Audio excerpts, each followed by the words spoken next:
Hello, everyone. It's a pleasure to always have you back to Real Life.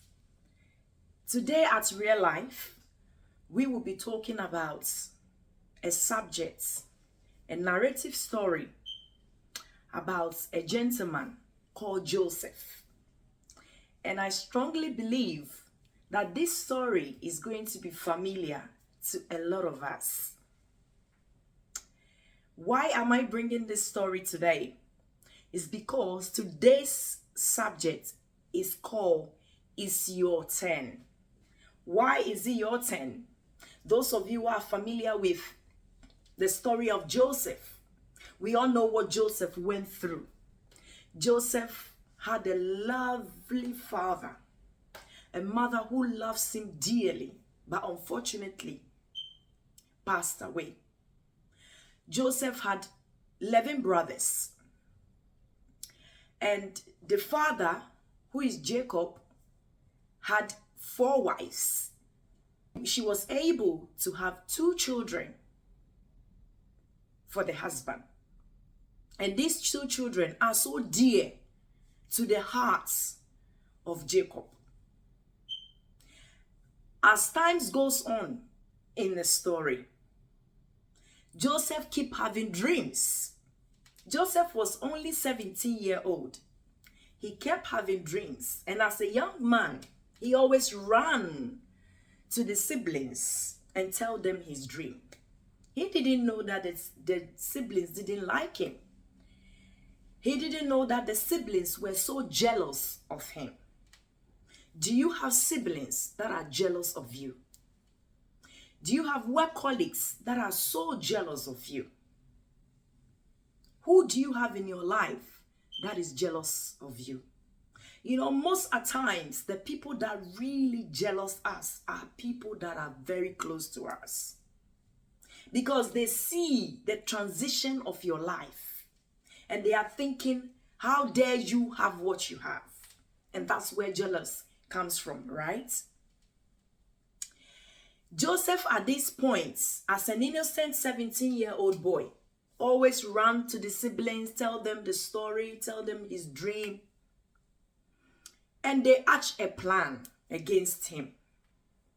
He was actually looking for the brothers at one point. And the moment the brothers saw him from afar, they said, "Here comes the dreamer." Are you a dreamer?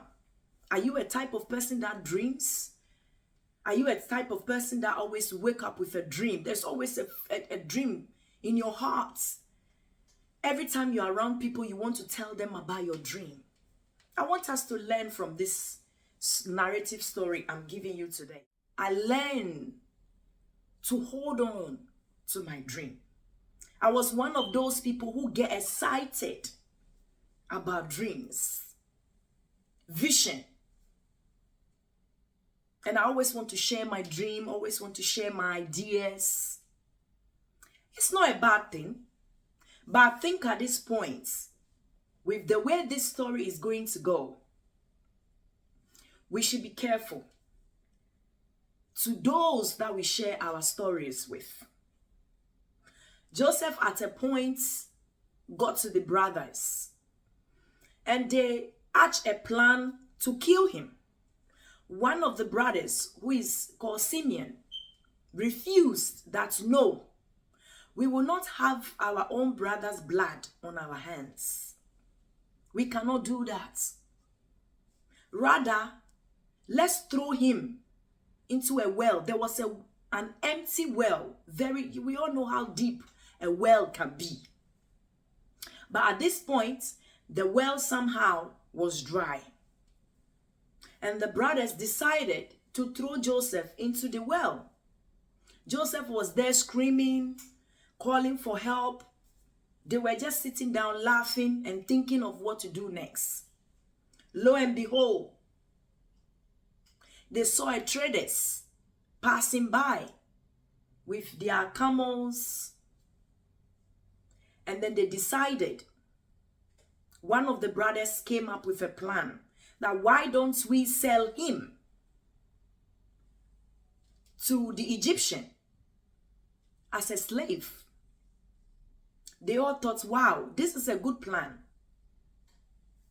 So they sold him to the slave, to the Egyptian as a slave.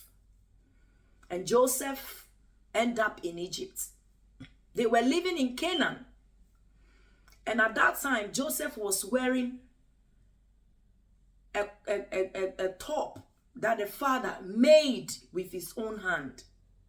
Very colorful top. And they went and showed the dad the cloth of Joseph with a sprinkle of blood on it.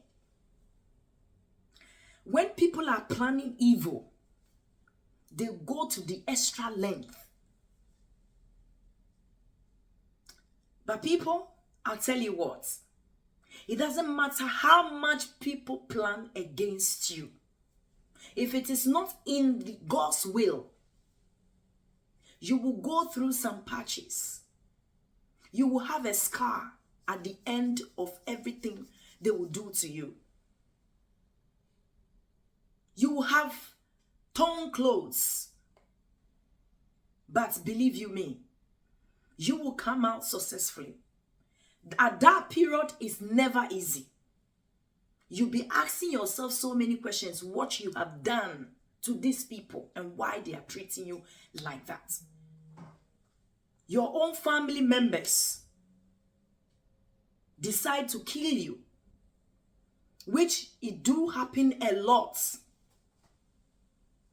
Just because a family member, a dad or a mom has passed away, a property has been left for you. So because of that, they want to get rid of you. You are at a workplace. Just because of your giftings, is it your fault to have a gift? Is it your fault to work on your gifts?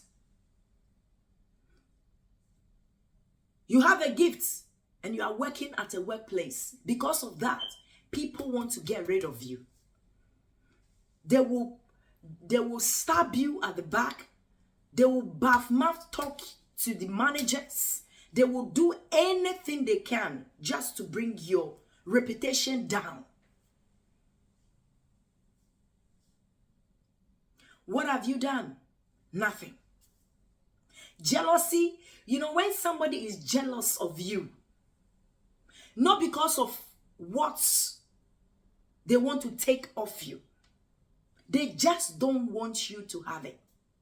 The father, Joseph, told them, his brothers, his dream, that I've had a dream that one day a nation is going to bow to me,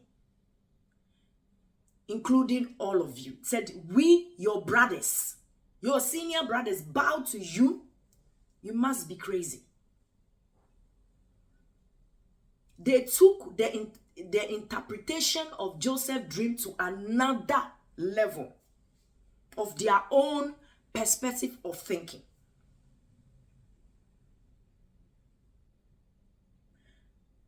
Eventually, Joseph ended up in Egypt. He was put to Pharaoh's house. Giftings, okay? We all know our giftings always make way for us. When you have a gift, look at footballers just kicking the ball there. It's a gift. People in athletics, musicians. How many people have tried to sing and their singing has not been able to come out of their house, not alone to get to the streets? Gifts. What your gifts can do for you. This boy has just got a gift of interpretation of dream, a gift of integrity. I've learned that a lot of things that we have, if you want to sit down and just do a list, especially this year, of things that you have personally, integrity, honesty, faithfulness, a loving person, a caring person, you list them. And after you have listed the ones you don't have, list them. Joseph has got these qualities inside him. And that made a way for him. When he was in Pharaoh's house, he was put in charge of everything. Because Pharaoh realized that Joseph being in the palace with them, everything was going well. That's another thing. How many people actually will honestly say that because you are here, everything is going well? Because of jealousy, they keep quiet. Eventually, Pharaoh's wife tried to sleep with Joseph. Joseph ran out and left his top in the hands of this woman.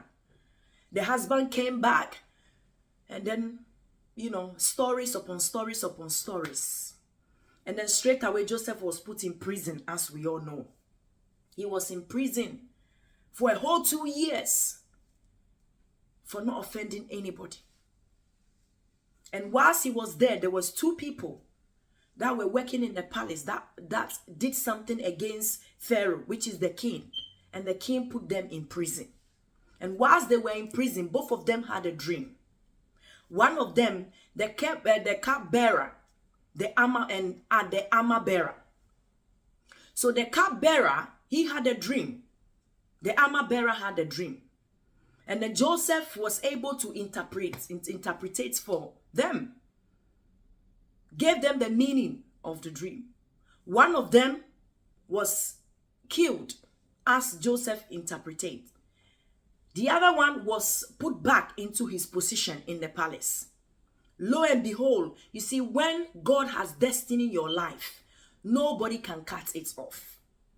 People can try to sabotage it, but they can't cut it off. They can stop it, but they can't cut it off. Eventually, this cupbearer was in the palace.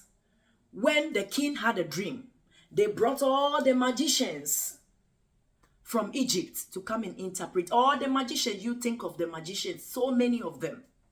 Fetish priests, juju men, you name it.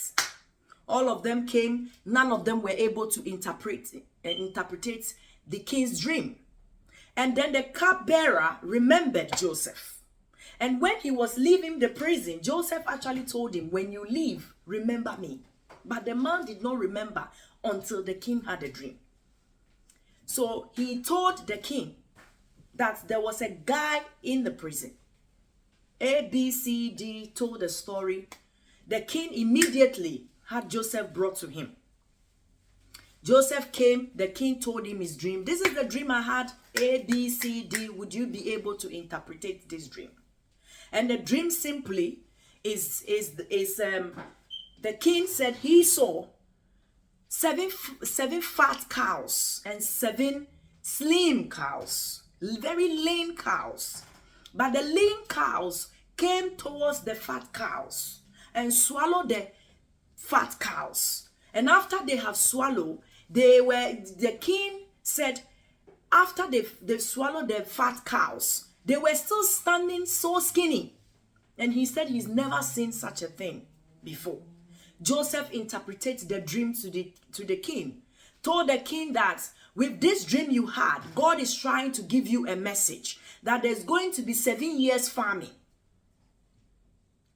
So you need to prepare, find intelligent men, find supervisors, take the managers, bring managers to the place, get intelligent men to come over and put food. All the harvest Egypt will be harvesting for the next 7 years should be kept in a storage. So that when the famine starts after the 7 years, there'll still be food for us, for Israel, for the land of Egypt. And after Joseph has given this interpretation, the king said, who else can we put in this position? Who has wisdom? As God has given you. I want to put you in charge to make sure this dream you've interpreted bring it to life.